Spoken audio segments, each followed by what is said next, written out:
Olá, começa agora a última edição, programa da TV, já que apresenta os destaques da revista que está chegando aos nossos assinantes, às bancas e aos tablets.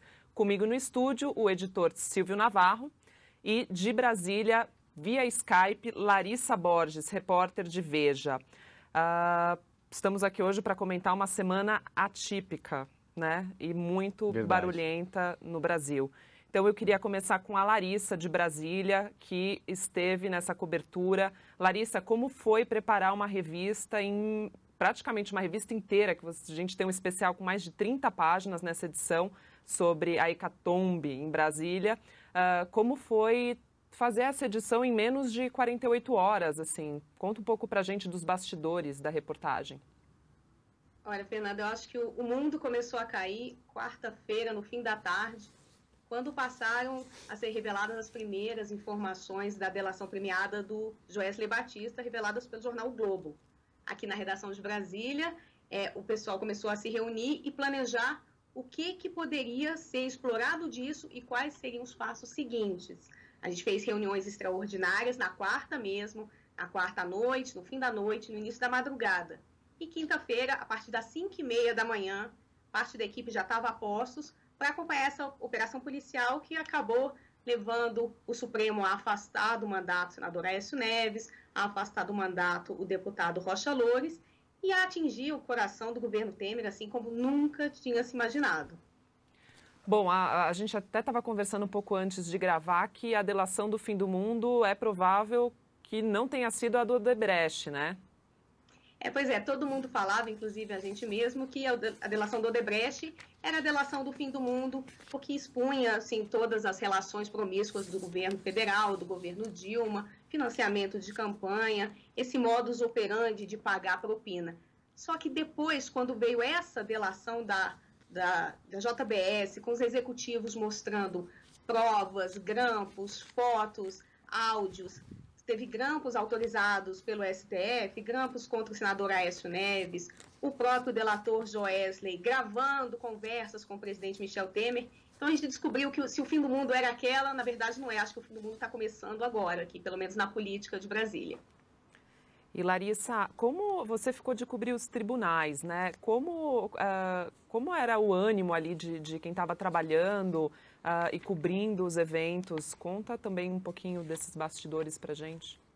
Olha, quinta, quando começou a operação, acho que o coração de cada político aqui de Brasília deu uma rateada, porque todo mundo entrou em choque pelo tanto de provas, a evidência, a avalanche que foi no Palácio, no Supremo, onde partiu a ordem, o aval jurídico para que tudo acontecesse, no TSE, onde teve busca e apreensão restrita a uma procuradoria, a um procurador específico que estava repassando informações de uma delação premiada, da Operação Greenfield, não exatamente do TSE, mas como a busca foi num gabinete de um procurador, então, sim, toda a Praça dos Três Poderes parou, o Congresso ficou desesperado, porque ninguém sabia a extensão das revelações do Joesley. Começaram quarta, mas na operação, com os elementos que o ministro Fachin autorizou, quebra de sigilo, busca e apreensão, grampos, prisões, afastamento de mandato, começou assim um tumulto e ninguém sabia onde que ia parar. No Supremo, onde eu estava, eu passei a maior parte do dia de quinta-feira no Supremo, e os ministros lá tentavam imprimir assim, um ritmo normal, colocaram na pauta de julgamento temas totalmente alheios ali ao noticiário político, mas o tribunal parou, principalmente na hora que o presidente Michel Temer ia fazer aquele pronunciamento. Tinha um zum muito forte de que ele podia renunciar, porque aliados dele estavam falando assim abertamente que diante dessa crise assim, sem precedentes, talvez fosse o caso dele mesmo renunciar num gesto de grandeza. E aí, na hora do pronunciamento, pouco depois das 4 da tarde ali de quinta, todo o Supremo parou, repórteres, funcionários, seguranças, todos pararam e ligaram para ver o pronunciamento do Michel Temer, que acabou não renunciando.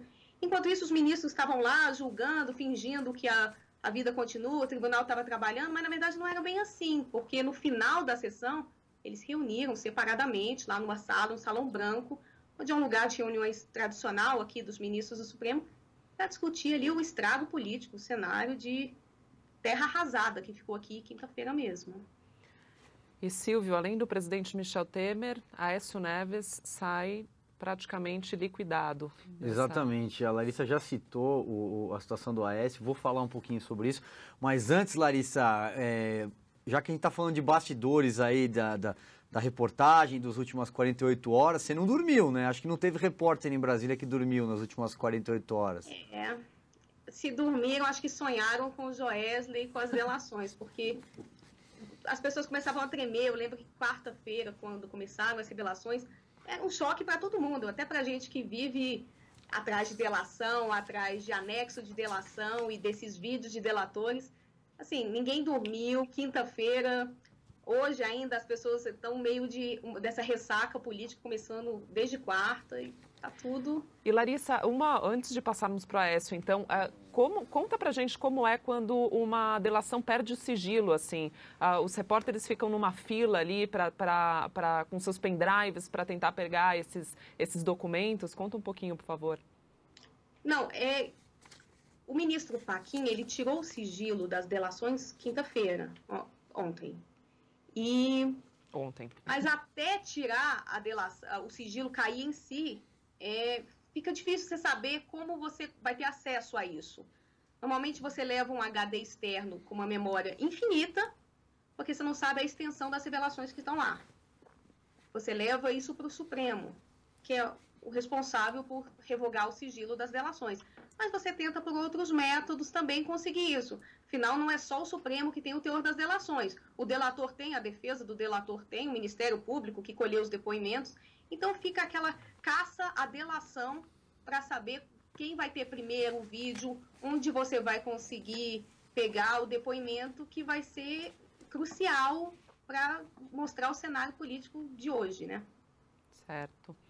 Bom, voltemos à queda, então, de Aécio Neves. Exato. Esse é o título da reportagem que trata do senador Aécio Neves, presidente agora afastado do cargo, afastado da presidência do partido. Fernanda, são mais de 30 páginas dedicadas a toda essa crise política, talvez não seja exagero dizer a maior crise política da história democrática do Brasil, né?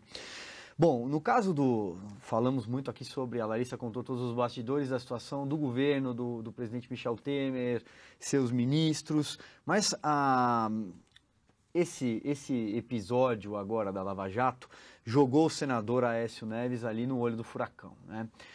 Tanto que foi afastado do mandato dele no Senado pelo Supremo Tribunal Federal e deixou a presidência do partido e, Fernanda, talvez não fosse o foro privilegiado, não fosse um senador da República, já estaria preso. Junto com a irmã e com exatamente. o primo, né? São diversas acusações contra ele. Acusações, por exemplo, aqui, olha, num box da reportagem que resume bem, acusações de corrupção, evidentemente. Ele teria pedido ali 2 milhões de reais ao Joesley, né, ao grupo JBS, supostamente para pagar um advogado, mas não há comprovação de que esse dinheiro percorreu esse caminho, né? Então é propina. Tráfico de influência, usando ali do cargo, da prerrogativa, da vida pública. Obstrução da justiça, porque, segundo ali as gravações, e o que fica claro, o Aécio trabalhava para tentar influenciar a Lava Jato, barrar a Lava Jato em dado momento. E também propina em campanha, né? São 80 milhões de reais que teriam sido usados aí na eleição presidencial. A verdade é que se a gente relembrar um pouco da figura do Aécio Neves, as coisas no Brasil passam muito rápido, né? O tempo, a gente já nem lembra mais da fase anterior da Lava Jato, já são muitas, elas vão se atropelando. Mas se a gente lembrar um pouquinho, na eleição passada, o Aécio saiu, isso tem 30 meses, o Aécio saiu das urnas com um capital político gigantesco. Era o candidato natural à próxima eleição e talvez hoje, não fosse o estrago da Lava Jato, o Aécio seria um nome quase natural, estaria na frente ali na corrida, nas pesquisas, para ser o próximo presidente da República. São mais de 50 milhões de votos, 51 milhões de votos. Né? Então, a verdade é que ele vive o pior momento da vida dele. Em política, é um erro falar em morte política. Né? A história recente do Brasil o próprio Collor mostra, exato, que não existe morte política. Pelo menos a gente não tem um caso tão claro. Há ressurreições e mais ressurreições. Mas é muito difícil a situação do senador Aécio Neves daqui para frente. E a gente não está falando mais em potencial eleitoral. A gente está falando em se safar de uma condenação que pode levá-lo à prisão, ou mesmo a uma prisão anterior à condenação por conta de obstrução da justiça. O Fachin não levou isso ao plenário, mas o Ministério Público, o Janot, a Procuradoria-Geral da República, ainda pode recorrer, ou seja, a situação do Aécio tá longe de estar boa, vamos dizer assim, ou pelo menos amenizada, tranquila. E fora isso, ainda tem um outro dado. O senador Aécio Neves é muito ligado à irmã dele, a Andréa Neves. Ela sempre foi braço direito dele para tudo. Ele costumava dizer que ela era como se fosse uma mãe para ele, né? A Andréa esteve junto dele nas administrações, esteve junto dele na vida pública toda, e ela está presa. Então isso está ampliando muito a angústia do senador Aécio Neves. Fernanda, o que mais? Queria destacar aqui, olha, tem também... No nosso pacote tem artigos, também, alguns artigos, também, tem um artigo incrível do Guzzo.